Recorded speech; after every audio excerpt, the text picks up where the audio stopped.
Everyone, good morning बेटा। This fourth video of the cash flow statement. इस video के अंदर बेटा हम सीखेंगे जो हमने पिछले वीडियो में सीखा था कि cash flow from operating activities किस तरीके से निकाला जाता है। Cash flow from operating activities निकालने के 5 स्टेप्स मैंने आपको सिखाए थे। अब उन 5 स्टेप्स को हम यूज करेंगे और जो आपकी बुक के बैक साइड पे जो क्वेश्चंस दिए हुए हैं प्रैक्टिकल प्रॉब्लम्स वो सॉल्व करेंगे। ठीक है, पेज नंबर 4.96। तो क्वेश्चन नंबर 5, क्वेश्चन 5 कह रहा है सरप्लस। सरप्लस बेटा मेरा प्रीवियस ईयर मेरा सरप्लस था 5 लाख, इस साल हो गया 10 लाख। डिविडेंड पेबल, मैंने आपको बताया था डिविडेंड पेबल क्या होता है बेटा। डिविडेंड पेबल आपकी करंट लायबिलिटी होती है कि आपने डिविडेंड डिक्लेयर कर दिया और डिविडेंड को अपने अकाउंट में ट्रांसफर कर दिया। अभी वो क्लेम करने के लिए नहीं आया कोई जिसका ये डिविडेंड है, तो डिविडेंड पेबल आपकी एक करंट लायबिलिटी रहता है जो कि अदर करंट लायबिलिटी में लिखा जाता है। ठीक है, इसका दूसरा नाम अनक्लेम डिविडेंड भी होता है। This is your current liability. इसको cash flow from operating activities निकालते हुए अभी यूज नहीं करना। प्रपोज डिविडेंड अलग चीज होती है, इंट्रीम डिविडेंड अलग चीज होती है, डिविडेंड पेबल अलग चीज होती है। ठीक है बेटा, तो डिविडेंड पेबल हमारी करंट लायबिलिटी है। आगे दे रखा है प्रपोज डिविडेंड हमारा 2022 एंड 23 का 4 लाख एंड 5 लाख था। मैंने आपको आपके जो cash flow from operating activities करवाया था उसका स्टेप वन में हम net profit before tax and extraordinary items निकालते हैं। जब हम net profit before tax and extraordinary items निकालते हैं तो प्रपोज डिविडेंड पिछले साल वाला कंसीडर करते हैं। ये सब चीजें हम कर चुके हैं प्रीवियस वीडियो के अंदर। जैसे मैं ऑलरेडी बोल चुकी हूँ, अगर आपको फोर्थ वीडियो देखनी है तो थर्ड वीडियो देखनी ही पड़ेगी, तभी फोर्थ वीडियो समझ में आएगी। अच्छा, सबसे पहले नेट प्रॉफिट बिफोर टैक्स निकालने का पहला स्टेप था हमारा डिफरेंस ऑफ सरप्लस। तो सरप्लस का डिफरेंस निकालना है। सरप्लस का डिफरेंस निकालना है closing minus opening. Closing surplus है 10 लाख, ओपनिंग है 5 लाख। 10 माइनस 5 लाख। इसके अंदर हम प्लस करते थे propose dividend of previous year. तो प्रीवियस ईयर का प्रपोज डिविडेंड है 4 लाख, ये प्लस कर दिया। ठीक है, डिविडेंड पेबल का कुछ नहीं करना। तो बस यही दो चीजें दे रखी हैं, दोनों को प्लस किया, हमारा आ गया net profit before tax and extraordinary items. This is a solution. Difference of surplus है बेटा हमारा 5 लाख। ठीक है, propose dividend for previous year का प्रपोज डिविडेंड 4 लाख, दोनों को प्लस किया net profit before tax and extraordinary items. मैंने आपको बताया हुआ है 5 चीजों को प्लस करते हैं, 2 चीजों को माइनस करते हैं। जो चीज दे रखी है चेकलिस्ट की तरह चलता है, जो चीज दे रखी है वो चीजें प्लस करो या माइनस करो। जो नहीं दिया उसको इग्नोर करो, जो इन्फॉर्मेशन दी है उसी को यूज करना, जो इन्फॉर्मेशन नहीं दी उसको छोड़ देना है। Yes, next question.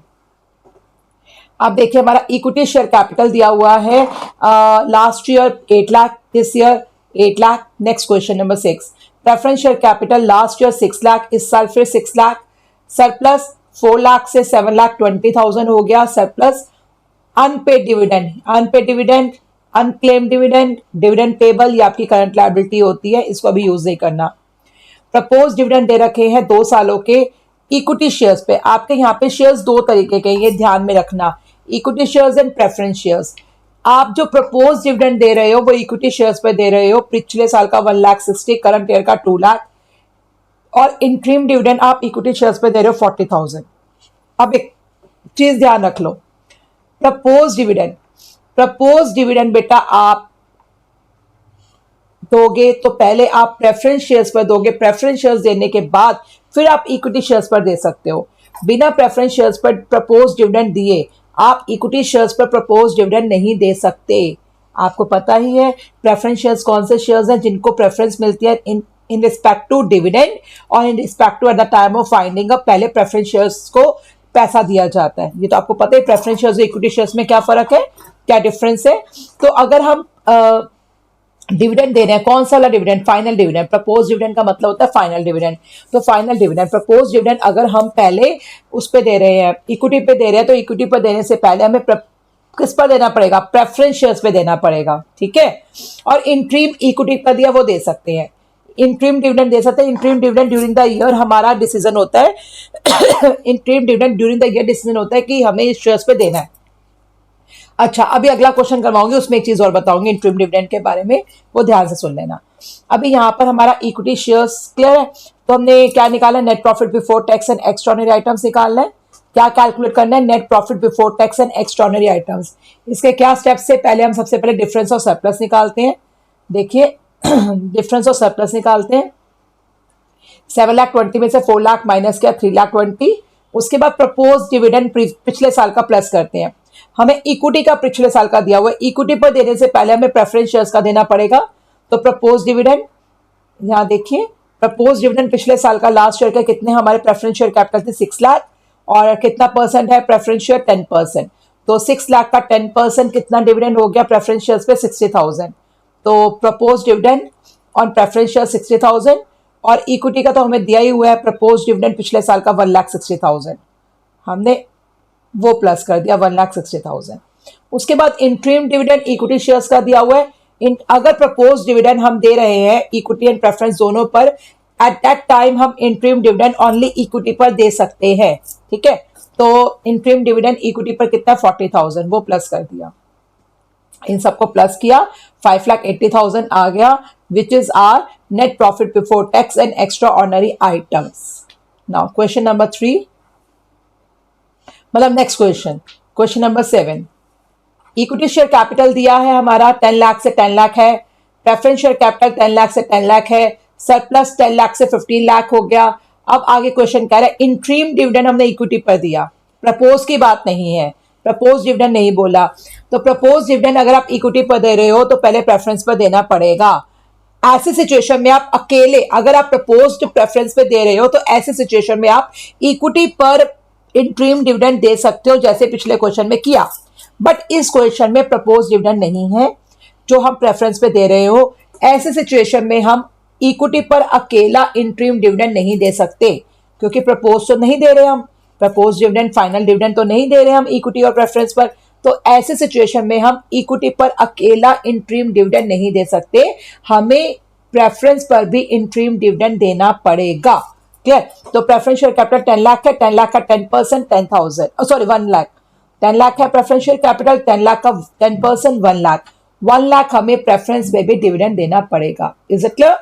तो यहां देखिए next question, difference of surplus, difference of surplus 10 lakh minus 5 lakh 5 lakh, propose dividend for, एक सेकेंड ये अलग आ गया पे, एक सेकेंड, ये देखिए difference of surplus 15 lakh minus 10 lakh, देखिए difference of surplus, current year का सरप्लस 15, प्रीवियस ईयर का 10 लाख, 15 माइनस 10 5 लाख, इस पे आप डिविडेंड प्लस करना है इक्विटी का एंड प्रेफरेंस का। तो प्रेफरेंस का आ गया 10 लाख का 10% 1 लाख, इक्विटी का दिया हुआ इंट्रीम डिविडेंड 2 लाख, तो प्लस करके नेट प्रॉफिट बिफोर टैक्स आ गया 8 लाख। आप ना जैसे अपनी वीडियो होती है उस वीडियो को पॉज कर दिया करो, पॉज करके उसको नोट कर लिया करो। जैसे अब ये 7th का सोल्यूशन है ना, तो वीडियो को पॉज कर दो और सोल्यूशन को साथ के साथ नोट करा करो। वीडियो देखने से कुछ समझ नहीं आएगा, जो आप कर रहे हो साथ साथ में उसके नोट्स बनाओ। क्वेश्चन नंबर 8 देखिए, अब आपको यहाँ बैलेंस शीट दे रखी है, ठीक है, बैलेंस शीट दे रखी है। बैलेंस शीट में एडिशनल इंफॉर्मेशन में क्या दे रखा है, प्रपोज डिविडेंड पिछले साल का और करंट ईयर का, इंट्रीम डिविडेंड पेड 10,000, ठीक है जी, हम प्रपोज डिविडेंड ले लेंगे पिछले साल का। और यहाँ पर एक ही तरीके की capital, I think it's so, सिर्फ एक ही कैपिटल है, ये नहीं बताया कि इक्विटी एक ही प्रेफरेंस है। चलो आगे क्या कह रहा है, प्रोविजन फॉर टैक्स 2 दे रखे हैं, ठीक है, ये मैं आपको सारे केसेस करवा चुकी हूँ पुरानी वीडियोस में, आपको पुरानी तीनों वीडियोस देखनी पड़ेंगी तभी आगे की वीडियो समझ में आएंगी। प्रोविजन फॉर टैक्स 2 दे रखे हैं, तो पिछले साल वाला जो है वो है पेड, ठीक है, ये वाला पेड है, और जो करंट ईयर का प्रोविजन फॉर टैक्स है वो क्या है, मेड है, ठीक है, ये मेड है। हमें नेट प्रॉफिट बिफोर टैक्स निकालना है। हम अपने स्टेप्स शुरू करें। पहला स्टेप होता है difference of surplus. Difference of surplus, surplus मैंने आपको बताया था कहाँ मिलता है, नोट्स टू अकाउंट्स में। नोट्स टू अकाउंट्स में ढूंढेंगे, थोड़ा सा मैं इसको छोटा कर देती हूँ। Notes to accounts, notes to accounts में सरप्लस ढूंढेंगे। सरप्लस नोट्स टू अकाउंट्स में तो दिया ही नहीं हुआ। अगर नोट्स टू अकाउंट्स में सरप्लस नहीं दिया तो रिजर्व्स एंड सरप्लस में दिया होगा।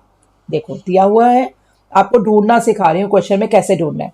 सरप्लस आपको नोट्स टू अकाउंट्स में दिया होगा, नहीं दिया तो रिजर्व्स एंड सरप्लस में दिया होगा। सरप्लस कितना सरप्लस है, difference of surplus 2 lakh minus 1,45,000 55,000। देखिए पिछले साल का 1,45,000, करंट ईयर का 2 लाख, तो कितना हो गया 55,000। यहाँ देखिए next question, difference of surplus 55,000। उसके बाद मैं सीक्वेंस आइटम्स चलूंगी, propose dividend of previous year. Propose dividend of previous year कितना है 50,000, वो प्लस कर दिया, 50,000 प्लस कर दिया। इसके बाद था interim dividend. Interim dividend question में दिया हुआ है हमें 10,000। मेरी चेकलिस्ट है आपके पास, चेकलिस्ट से लिखवाई हुई है मैंने स्टेप 1, तो 10,000 का हमने अब इंट्रीम डिविडेंड प्लस कर दिया। उसके बाद हम प्लस करते हैं क्या प्लस करते हैं, provision for tax made. Tax made कितना दिया हुआ है 50,000, ठीक है, टैक्स मेड 50,000 है, ये प्लस कर दिया। इसके बाद हम प्लस करते थे एक्स्ट्राऑर्डिनरी आइटम्स, क्वेश्चन में नहीं दी हुई, छोड़ दो। माइनस करते थे रिफंड ऑफ टैक्स, नहीं दिया हुआ, छोड़ दो। एक्स्ट्राऑर्डिनरी आइटम्स भी माइनस करते थे, इनकम वाली वो भी नहीं दी, माइनस, छोड़ दो। तो जो जो चीजें चेकलिस्ट थी हमारे पास वो सब चीजें हमने प्लस कर दी। ट्रांसफर टू रिजर्व्स था, तो रिजर्व्स एक चीज होती थी, ट्रांसफर टू रिजर्व्स, तो रिजर्व्स तो है ही नहीं, यहाँ क्वेश्चन में दिया ही नहीं। रिजर्व्स आपको नोट्स टू अकाउंट्स में मिलते हैं, नोट्स टू अकाउंट्स में कोई रिजर्व्स नहीं दिए, तो वो भी हमारा छूट गया, ठीक है। तो हमारा नेट प्रॉफिट बिफोर टैक्स कितना आ गया 1,65,000। Next question number 9। Question number 9, surplus दिया है, सरप्लस दिया है, ये वाला है ओपनिंग, ये है क्लोजिंग। तो डिफरेंस ऑफ सरप्लस आ गया 3,36,000 माइनस 1,00,000, 2,36,000, ठीक है। ओपनिंग सरप्लस है 1,00,000, क्लोजिंग सरप्लस है 3,36,000, तो हमारा डिफरेंस ऑफ सरप्लस आ गया 2,36,000, 2,36,000। अब इसके बाद हमने क्या करना है, dividend paid in the current year. अब ध्यान से सुनना, dividend paid in the current year, ये dividend paid in the current year कौन सा डिविडेंड होता है, dividend paid in the current year होता है प्रीवियस ईयर का प्रपोज डिविडेंड। आपको मैंने बोला हुआ है पिछले साल का डिविडेंड लेना है, पिछले साल का प्रपोज जो होता है, proposed for previous year, proposed for previous year, जो पिछले साल का प्रपोज डिविडेंड होता है, जो पिछले साल का प्रपोज डिविडेंड होता है वो इस साल पे करते हैं, ठीक है ना। Dividend paid in the current year लिखा है, dividend paid in the current year लिखा है, मतलब वो पिछले साल का प्रपोज डिविडेंड है, ठीक है। तो हम हमने यहाँ लिख दिया dividend paid in the current year मतलब propose dividend of previous year है, वो प्लस कर दिया। उसके बाद इंट्रीम डिविडेंड दिया, ये प्लस कर दिया। ट्रांसफर टू रिजर्व दिया, ये प्लस कर दिया। Provision for tax for the current year दिया, वो प्लस कर दिया, ठीक है। रिफंड ऑफ टैक्स को माइनस करना है। लॉस ड्यू टू अर्थक्वेक, जितने भी एक्स्ट्राऑर्डिनरी आइटम एक्सपेंसेस वाली है उनको प्लस करना है, लॉस ड्यू टू अर्थक्वेक को प्लस करना है। Insurance proceeds from earthquake disaster settlement, जो अर्थक्वेक डिजास्टर सेटलमेंट से हमें इंश्योरेंस प्रोसीड्स मिली एक्स्ट्राऑर्डिनरी आइटम्स इनकम वाली, वो माइनस करनी है, ठीक है। Look at the answer, loss due to earthquake को प्लस किया, provision for tax current year plus किया, ट्रांसफर टू रिजर्व प्लस किया, ये सब आपको पता ही है, ये सारी चेकलिस्ट मैंने आपको बता रखी है। Next question, question number 10। अब है क्वेश्चन नंबर 10। अब हमें निकालना है operating profit before working capital changes, step 2, ठीक है। स्टेप 2 निकालना है। स्टेप 2 में हम क्या निकालते हैं, operating profit before working capital changes. Let me show you once again, ये मैं आपको पुरानी वीडियोस में सिखाया हुआ है ऑलरेडी, ये आपको स्टेप सिखाए थे, एक बार आपके स्क्रीन पर दिखा देती हूँ। स्टेप 2, स्टेप 2 में हम क्या निकालते हैं, operating profit before working capital changes. कैसे निकालते हैं, जो स्टेप 1 से net profit before tax and extraordinary items आता है उनमें ये 4 चीजें प्लस करते हैं, 2 चीजें माइनस करते हैं। Depreciation, amortisation, loss on sale of asset, interest on borings को प्लस किया जाता है। Rent received, dividend received, interest received minus किया जाता है। Profit on sale of asset minus किया जाता है। प्रोविजन फॉर डाउटफुल डेट्स, ये भी बताया था मैंने आपको वीडियो में, प्रोविजन फॉर डाउटफुल डेट्स अगर इंक्रीज हो रहे हैं वो प्लस होते हैं, प्रोविजन फॉर डाउटफुल डेट्स अगर डिक्रीज हो रहे हैं वो माइनस होते हैं, ठीक है। स्टेप कुछ पुरानी वीडियो देखनी जरूरी होती है इसलिए बेटा। तो चलिए अब हम क्वेश्चंस करते हैं।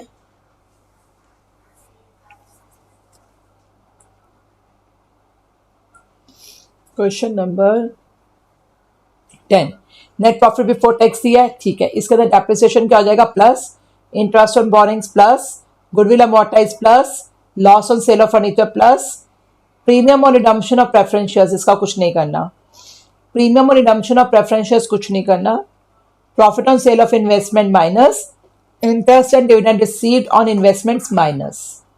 ये सब रीजन मैं आपको एक्सप्लेन कर चुकी हूँ ऑलरेडी आपकी पुरानी वीडियो में, किसको क्यों प्लस करते हैं क्यों माइनस करते हैं। Look at the solution. Solution देखिए, डेप्रिसिएशन प्लस कर दिया, इंटरेस्ट और बोरिंग्स प्लस कर दिया, गुडविल प्लस कर दिया, net profit before tax calculate करके दिया हुआ है, loss on sale of furniture को प्लस कर दिया, profit on sale of investments and dividend received and interest receive को माइनस कर दिया। आपका आ गया operating profit before working capital changes. Next question, question number 11। चलिए, अब हमें एडिशनल इंफॉर्मेशन में डेप्रिसिएशन दिया हुआ है, ठीक है। एडिशनल इंफॉर्मेशन में डेप्रिसिएशन दिया हुआ है, और अब डेप्रिसिएशन अगर एडिशनल इंफॉर्मेशन में दिया है तो हमें फिक्स एसेट अकाउंट बनाना पड़ेगा, property plant and equipment account बनाना पड़ेगा, ठीक है। एडिशनल इंफॉर्मेशन में डेप्रिसिएशन दे दिया, अब प्रॉपर्टी प्लांट एंड इक्विपमेंट में ही होती है मशीन, टैंजिबल एसेट्स, तो टैंजिबल एसेट का अकाउंट बनाना पड़ेगा। Look at the solution.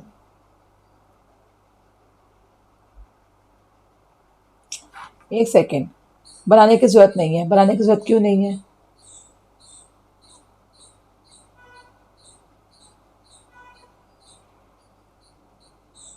यहाँ पर बनाना तो चाहिए, मैं बना कर देख लेती हूँ, कोई प्रॉब्लम नहीं है। मैं आपको ऐसे फ़ोन से अपने इससे बनवा देती हूँ।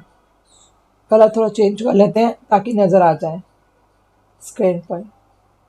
क्वेश्चन वाली जगह पे बना देते हैं, ठीक है। यहाँ बना लेते हैं account.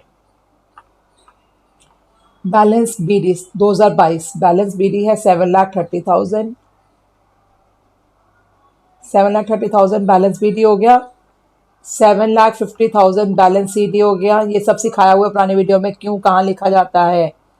7,30,000 balance BD debit side लिख दिया, 7,50,000 क्रेडिट साइड लिख दिया। डेप्रिसिएशन कितना दिया हुआ था क्वेश्चन में? डेप्रिसिएशन दिया था 75,000, तो हम डेप्रिसिएशन लिखते हैं यहाँ पर 75,000 का। डेप्रिसिएशन यहाँ लिखा 75,000। अब इन दोनों को प्लस किया, 7,50,000 प्लस 7,50,000 प्लस 75,000, यहाँ क्या 8,25,000।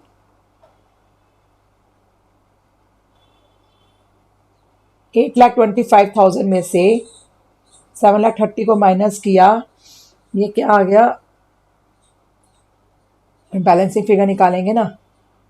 अच्छा, अकाउंट इसलिए नहीं बनाया क्योंकि ये परचेज निकला, और परचेज का तो हमें ऑपरेटिंग एक्टिविटीज़ में कुछ करना ही नहीं होता। परचेज का ऑपरेटिंग एक्टिविटीज़ में तो कुछ करना ही नहीं होता, तो 95,000 का परचेज निकल गया। हमने इतनी मशीन, इतनी एसेट परचेज की, तो परचेज का कुछ नहीं करना होता। जो प्रॉफिट और loss on sale of asset होता है, तो सेल का नाम तो यहाँ पे था ही नहीं, ये तो परचेज निकल कर आया, ठीक है। इसलिए ज़रूरत नहीं पड़ी, लेकिन बना लेना चाहिए। चलिए, अब हमने कहाँ से शुरू करना है? क्वेश्चन में दिया क्या हुआ है हमें? क्वेश्चन में पहले नेट प्रॉफिट बिफोर टैक्स निकालेंगे। नेट प्रॉफिट बिफोर टैक्स निकालने के लिए difference of surplus, difference of surplus, surplus मिलता है हमें अपने नोट्स टू अकाउंट्स में। देखो, अगर नोट्स टू अकाउंट्स में नहीं मिलता तब रिजर्व्स एंड सरप्लस देखते हैं। तो सरप्लस हमें दिया हुआ है नोट्स टू अकाउंट्स में 1 लाख से 1,70,000 हो गया, तो डिफरेंस ऑफ सरप्लस हो गया हमारा 70,000, ठीक है। अब इसके बाद इसे प्लस किया जाता है provision for tax. Provision for tax भी हमें नोट्स टू अकाउंट्स में मिलता है, नहीं दिया हुआ। उसके बाद हमें प्लस करना होता है प्रपोज डिविडेंड। प्रपोज डिविडेंड भी क्वेश्चन में नहीं दिया हुआ, ठीक है। इंट्रीम डिविडेंड भी क्वेश्चन में नहीं दिया हुआ। उसके बाद होता है ट्रांसफर टू रिजर्व्स। तो रिजर्व्स देख लेते हैं। रिजर्व्स दे रखे हैं नोट्स टू अकाउंट्स में। जनरल रिजर्व 4 लाख थे, इस साल 5 लाख हो गए, तो कितना हमने ट्रांसफर किया रिजर्व्स के अंदर? 1 लाख, तो ट्रांसफर टू रिजर्व प्लस हो जाएगा 1 लाख। उसके बाद प्रोविजन फॉर टैक्स दिया हुआ है, एक सेकेंड, हाँ, मैंने आपको बताया था कि provision for tax notes to accounts में नहीं दिया, तो शॉर्ट टर्म प्रोविजंस में ढूंढो। देखो, दे रखा है प्रोविजन फॉर टैक्स। अगर नोट्स टू अकाउंट्स में प्रोविजन फॉर टैक्स नहीं दिया तो शॉर्ट टर्म प्रोविजंस में ढूंढो। देखो, लिखा हुआ है प्रोविजन फॉर टैक्स, तो करंट ईयर का प्रोविजन फॉर टैक्स जो है 1 लाख, ये प्लस कर देना, ठीक है। इसके बाद हमें करना होता है, आपको क्वेश्चन थोड़ा शॉर्ट करके, बेटा बुक साथ में लेकर बैठो या फिर स्क्रीनशॉट लेके बैठो क्वेश्चन का। अब इसके बाद प्रोविजन फॉर टैक्स हो गया करंट ईयर का। अब हम और क्या प्लस करते हैं? ट्रांसफर टू रिजर्व प्लस कर दिया। एक्स्ट्राऑर्डिनरी आइटम प्लस करते हैं, नहीं दी हुई। एक्स्ट्राऑर्डिनरी आइटम इनकम वाली माइनस करते हैं, रिफंड ऑफ टैक्स माइनस करते हैं, वो नहीं दिया हुआ। तो हमारा नेट प्रॉफिट बिफोर टैक्स निकल कर आ गया। कितना निकल गया net profit before tax? 2,70,000। Net profit before tax and extraordinary items निकल कर आ गया 2,70,000। अब इसके अंदर हमने operating profit before working capital changes निकालना है। पहली चीज हम प्लस करते हैं डेप्रिसिएशन। डेप्रिसिएशन तो हमें क्वेश्चन में दिया हुआ है, कितना डेप्रिसिएशन दिया हुआ है 75,000, ये प्लस कर देंगे। दूसरा प्लस करते हैं goodwill amortized. Goodwill amortized goodwill दी होती है इंटैंजिबल एसेट्स में। इंटैंजिबल एसेट्स देखें यहाँ दिया हुआ है, इंटैंजिबल एसेट्स में नहीं दी हुई गुडविल अमोर्टाइज्ड। गुडविल या पेटेंट या ट्रेडमार्क कोई भी अमोर्टाइज हो रहे हैं वो दिया होता है, नहीं दिया हुआ। इंटरेस्ट ऑन बोरिंग्स, तो इंटरेस्ट ऑन बोरिंग्स के लिए जो हमारी बोरिंग्स है long term borrowing short term borrowings नहीं दे रखी, वहां होता है इंटरेस्ट ऑन बोरिंग्स, वो नहीं दे रखा। प्रॉफिट और loss on sale of fix asset, हम बेची नहीं, हमने कोई एसेट लॉस हुआ ही नहीं।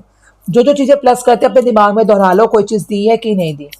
माइनस क्या करना होता है हमने, interest receive, dividend receive, rent receive, वो भी नहीं दिया। Interest receive, dividend receive, rent receive additional information में दे रखे होंगे, नहीं दे रखे। उसका profit on sale of fix asset भी माइनस करते हैं, वो भी नहीं दे रखा। तो यहाँ पे सिर्फ सेकंड वाले स्टेप में एक ही चीज प्लस हुई है, डेप्रिसिएशन। डेप्रिसिएशन प्लस कर दिया, हमारे पास आ गया operating profit before working capital changes. Next next question, हमें cash flow from operating activities निकालना है। ठीक है, cash flow from operating activities पूरे 5 स्टेप्स ही करने हैं। सरप्लस दिया है, सरप्लस दिया है हमारा last year 60, current year 80, difference of surplus 20,000। Difference of surplus 20,000, ठीक है जी, डिफरेंस ऑफ सरप्लस 20,000। अब इसमें क्या क्या प्लस करते हैं, इसमें प्लस करते हैं ट्रांसफर टू रिजर्व, नहीं दिया हुआ। प्रपोज डिविडेंड क्वेश्चन में नहीं दिया हुआ। इंट्रीम डिविडेंड नहीं दे रखा, ठीक है। और प्रोविजन फॉर टैक्स नहीं दे रखा, और रिफंड ऑफ टैक्स नहीं दे रखा, एक्स्ट्राऑर्डिनरी आइटम नहीं दे रखी। जो डिफरेंस ऑफ सरप्लस है वही हमारा net profit before tax and extraordinary item हो जाएगा। जो डिफरेंस ऑफ सरप्लस है वही हमारा net profit before tax and extraordinary items हो जाएगा। अब स्टेप 2, स्टेप 2 में क्या क्या प्लस करते हैं, डेप्रिसिएशन, गुडविल अमोर्टाइज्ड। देखो यहाँ पर प्रोविजन फॉर डेप्रिसिएशन दिया हुआ है,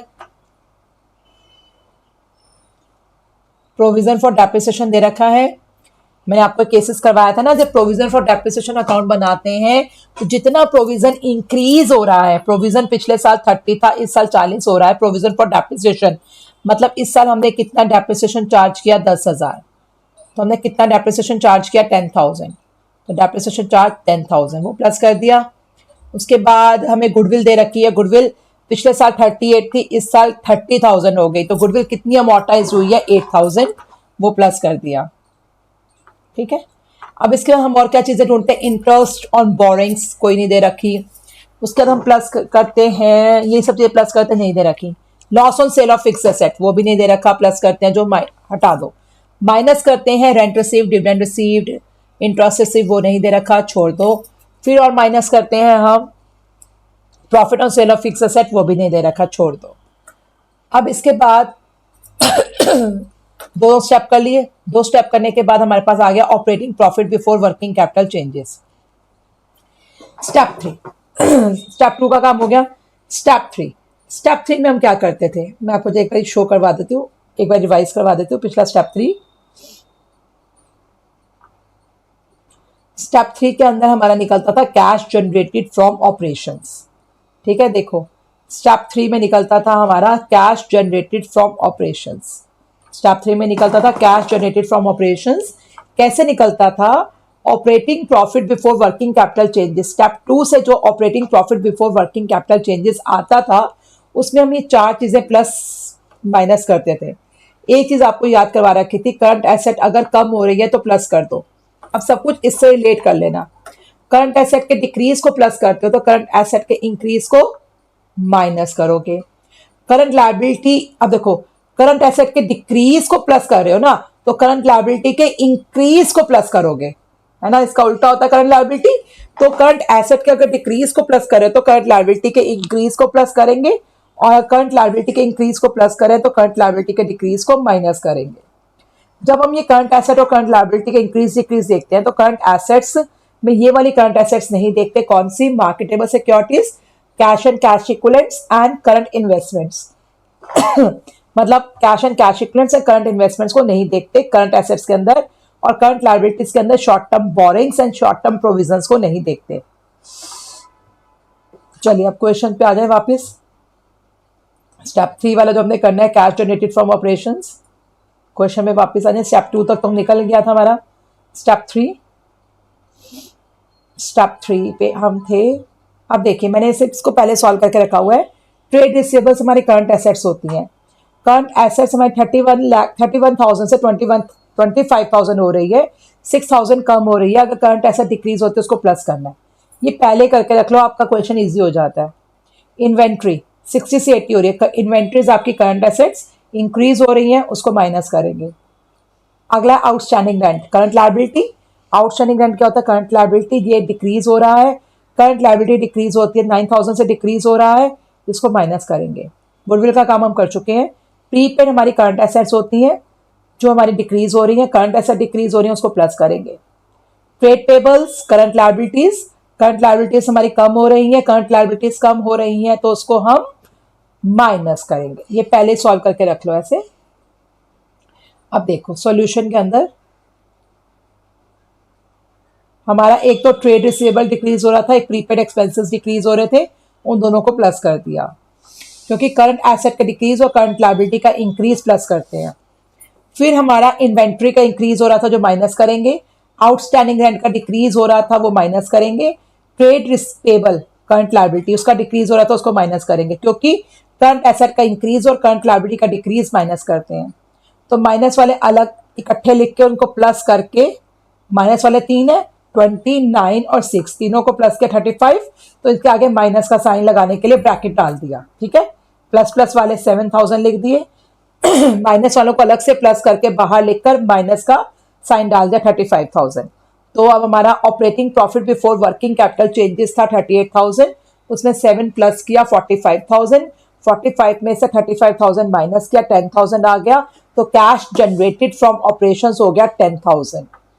उसके बाद स्टेप इसका अगले स्टेप में हम करते थे cash flow from operating activities. Cash flow from operating activities निकालने के लिए हम क्या करते थे? कैश जनरेटेड फ्रॉम ऑपरेशन जो निकलता था उसमें से टैक्स पेड माइनस कर देते थे। टैक्स पेड हमें नहीं दिया तो टैक्स पेड हमने ऐसे ब्लैंक छोड़ दिया, तो टैक्स पेड 0 है। हमारा cash flow from operating activities भी 10,000 आ गया। लुक एट, ठीक है बेटा। Now question number 13।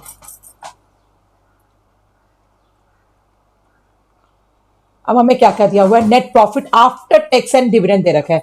हमें तो बिफोर टैक्स एंड डिविडेंड निकालना है ना। चलो, ये नेट प्रॉफिट आफ्टर टैक्स और डिविडेंड जो दे रखा है ना, इसका मतलब ये डिफरेंस ऑफ सरप्लस दिया हुआ है।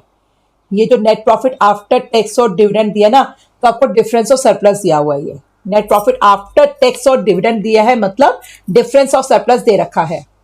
प्रोविजन फॉर टैक्स, अब हमारे पास एक ही प्रोविजन फॉर टैक्स है ना, टैक्स मेड टैक्स पेड नहीं पता, तो यही टैक्स मेड मानेंगे, इसी को टैक्स पेड मानेंगे। भाई जितना हमने इस साल प्रोविजन लगाया टैक्स का उतना ही पे कर दिया होगा। प्रोविजन फॉर टैक्स एक ही दे रखा है, 2 दे रखे होते हैं तो पिछले साल वाला पेड होता है, इस साल वाला मेड होता है। अब एक ही दे रखा है तो इसी को मेड मानेंगे, इसी को पेड मानेंगे। ठीक है, फाइनल डिविडेंड दे रखा है, फाइनल डिविडेंड पेड, इस साल पे किया, मतलब propose dividend for previous year है वो। Final dividend paid this year है, मतलब वो propose dividend of previous year है। डेप्रिसिएशन ये लिखा है, loss on sale of machine दिया है, पेटेंट अमोर्टाइज दिया है, profit on sale of land दिया है, इनकम टैक्स रिफंड दिया है।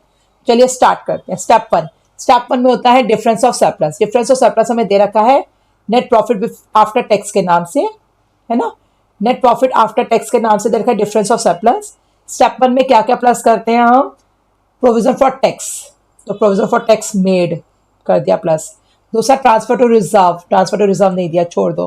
Propose dividend of previous year या फिर dividend paid during the year 50,000, ये प्लस कर दिया। और क्या प्लस करते हैं हम?